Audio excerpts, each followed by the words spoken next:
అందరికీ నమస్కారం అండి. వెల్కమ్ టు అవర్ నింగి నేల యూట్యూబ్ ఛానల్.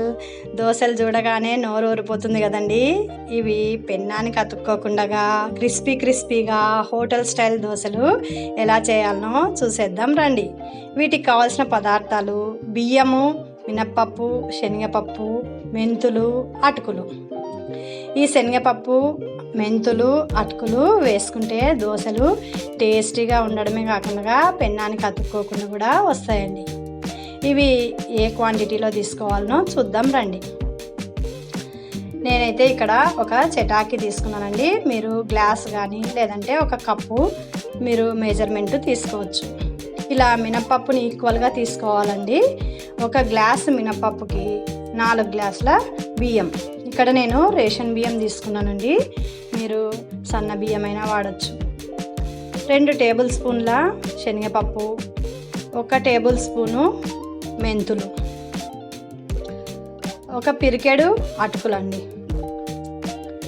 ఇప్పుడు బియ్యము, మినప్పప్పు, శనగపప్పు, మెంతులు అన్నీ కూడా వాటర్ వేసి 3 టైమ్స్ బాగా వాష్ చేసుకుని ఒక 6 అవర్స్ అయితే కంపల్సరీగా నానబెట్టాలండి. మనము గ్రైండర్కి కానీ వేసుకోవచ్చు, లేదంటే మిక్సీకి కానీ వేసుకోవచ్చు. ఈ అటుకులు వచ్చేసి ఒక ½ అన్ అవర్ ముందు నానబెట్టుకొని వేసుకుంటే సరిపోతుందండి. ఇలాగా ఇప్పుడు నేను గ్రైండర్కి వెళ్ళి పిండిని అయితే రుబ్బించుకొచ్చినానండి.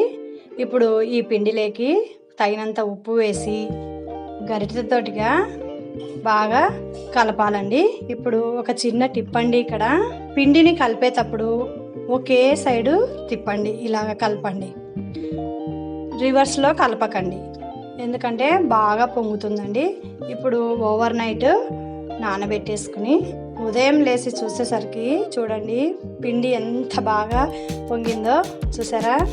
ఇప్పుడు తగినంత మనము ఒక గిన్నెలోకి పిండిని తీసుకొని మిగతా పిండిని పక్కకు పెట్టేసుకోండి.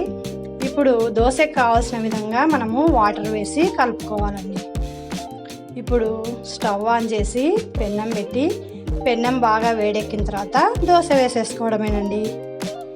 ఇప్పుడు 1 స్పూన్ ఆయిల్ వేసి దోశని బాగా రోస్ట్గా కాల్చుకోవడమేనండి. ఇదిగోండి చూసారా దోశ ఎంత బాగా కాలిందో. చూడండి హోటల్ స్టైల్ దోశలాగా వచ్చింది కదండి. చూసారు కదండి.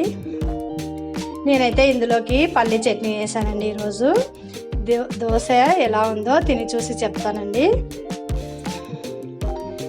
దోశ పల్లి చట్నీ సూపర్ అండి. చాలా అంటే చాలా బాగుంది.